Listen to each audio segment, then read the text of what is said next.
Jonathan David is up for sale. Well, not really. He's not really up for sale. But as in, Juventus are open to the idea of selling Jonathan David.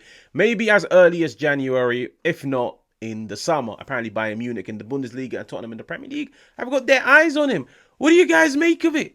Should Juventus roll the dice? And maybe it pays off. Or maybe you got yourself another Cup miners and you have to try and find a way to fit them in.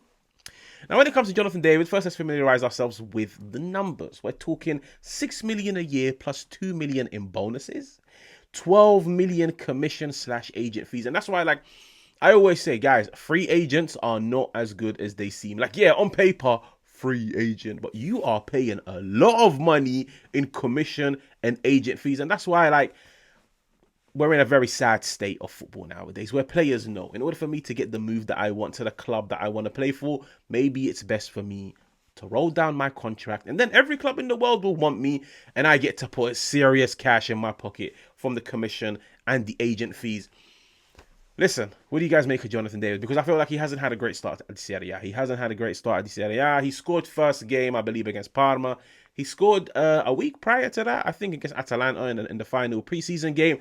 He hasn't kicked on in the slightest, but you can also ask the question, who has? Who's really kicked on? I don't think anybody this season really kicked on under Tudor, and now Tudor's been sacked. Spalletti's come in. He's only really had one game, but I feel like the game against Cremonese, as much as, in my opinion, I don't think Spalletti is going to go down the path of a back five, but I think you could see what he wants in his strikers, like especially when you look at how well he got along with somebody like Victor Osimhen and how he utilized him and how he, like Osimhen at Lille in the French league was good. But when he came to Napoli, he went 2, 3, 4 levels up. And I think he's looking at him and he's thinking, do you really have like the physical capabilities to do what I'm asking you to do? Like physically, are you more imposing than a Vlahovic? Vlahovic genuinely looks like a different player this season. Physically, as much as Openda, like you and Openda might be both struggling, you've both been brought in, like you both haven't really adapted and been integrated into the team, but do you bring more physicality than somebody like Openda? No, because physicality is David's biggest of weaknesses. I don't know, like I think Juventus seriously look at him and think, Openda, apparently with Openda it's a loan with an obligation if Juventus don't finish below 10th spot. Let's be honest, Juventus are not finishing 11th, 12th. So you could seriously make a case Openda is a permanent signing. Vlahovic, I have the dirtiest feeling that Vlahovic is going to get a contract extension. I just think he's going to win everybody over. You know how crazy it is? Vlahovic is still a very good striker. And if Vlahovic can maintain these level of performances, I think he's more than deserving of, like, he's more than deserving another gamble on. Because you have to ask yourself, you get rid of him, who can you really bring in? I think the Juve board are looking at it and thinking, we put all our eggs on David, on Openda, to be the replacements of Vlahovic. If anything, when the season started, we were probably predicting Vlahovic to be on the bench and Openda and David fighting for the number 1 spot. At the moment, Vlahovic looks undroppable. He looks undroppable. And to be fair, listen, kudos to him because you could see he took time out in the summer. He worked on his game. He slimmed down. Like, I wouldn't be surprised if Vlahovic has lost about 5-6 kilos. He looks so much more leaner. He looks so much more faster. Listen, maybe he's doing this to fight for a new contract. Maybe he's doing this just to audition for future clubs across the world. Listen, at the end of the day, a player taking his career serious is something that you always want at your club. Back to David.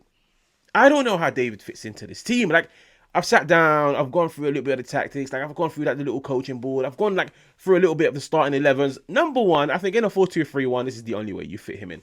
You put Yildiz on the left, and then you put David in the 10, and you put either Vlahovic or Openda, and then Conceição, Zagrova on the right hand side. For me, I do not look at him anymore as a striker, okay? I do not look at David as a striker anymore. Let me explain.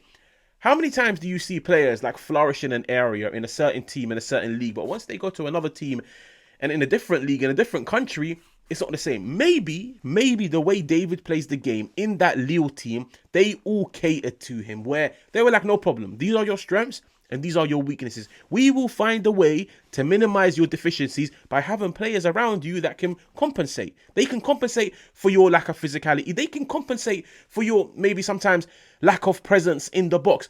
For me, even at Lille, whenever I watched him, he always played like a false 9. Like, he was always that guy. He wanted to drop deep. He wanted to hold up the ball. He wanted to give and go. Like, even when you watch him at Juventus, and it's one of the reasons why I like him. Like, I actually like David because I think I have a soft spot for, like, technical strikers. Like, even when you look at the opportunity that he created against Real Madrid for Openda, I'm looking at it and I'm thinking, any other striker that receives the ball in the position that David received it, takes it on the turn and has a strike on goal. But with him, no. Let me look for the teammate because I'm not really in the best position. My body isn't aligned in the best of ways for me to have a shot on goal. As soon as it comes to him, he drops it into somebody like Openda. I like these stuff. I really do. Like, I appreciate these stuff because you could see he's a team player. You could see he's selfless. You could see he doesn't always go for goal. Like, he plays a team game. But David is not getting paid 6 million a year to be a team player. That's the harsh truth. That is the harsh truth. David is not getting paid 6 million a year to be to be a team player, to be this selfless number 9, to be this good Samaritan. No, let's call a spade a spade. David is getting paid serious money to put the ball into the back of the net. And at the moment, we're talking a goal against Parma, 1 goal against Atalanta in pre-season.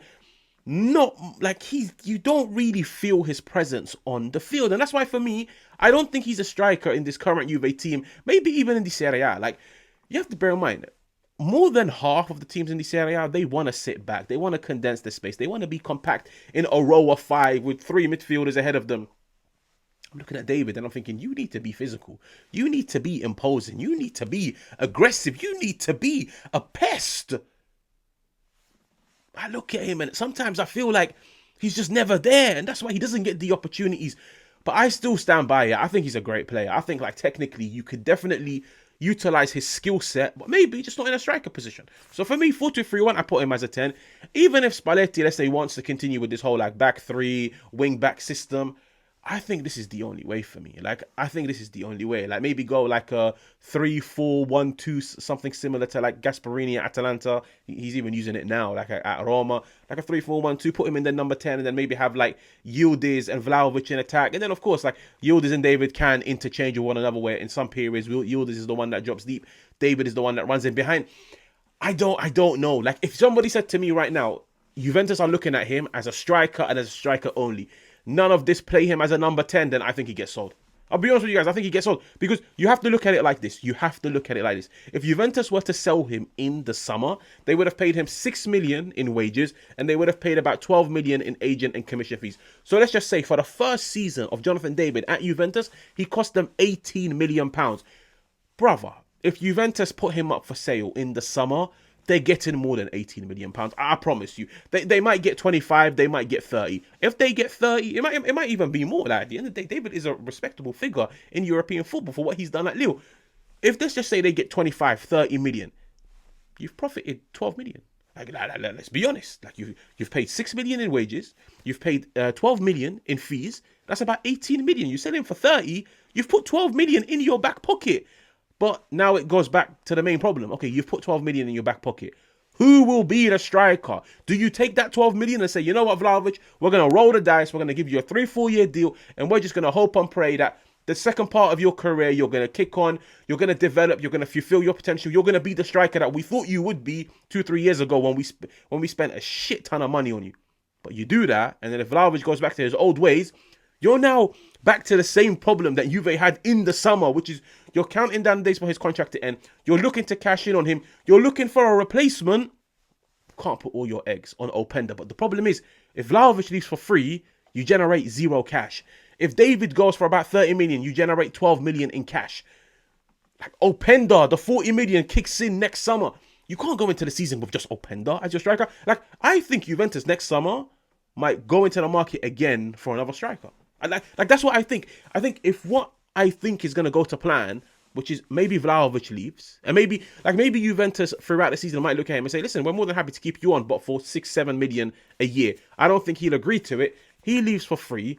I think they'll cash in on David if he doesn't hit the ground running. And I don't really think like he's the type of player that Spalletti might want.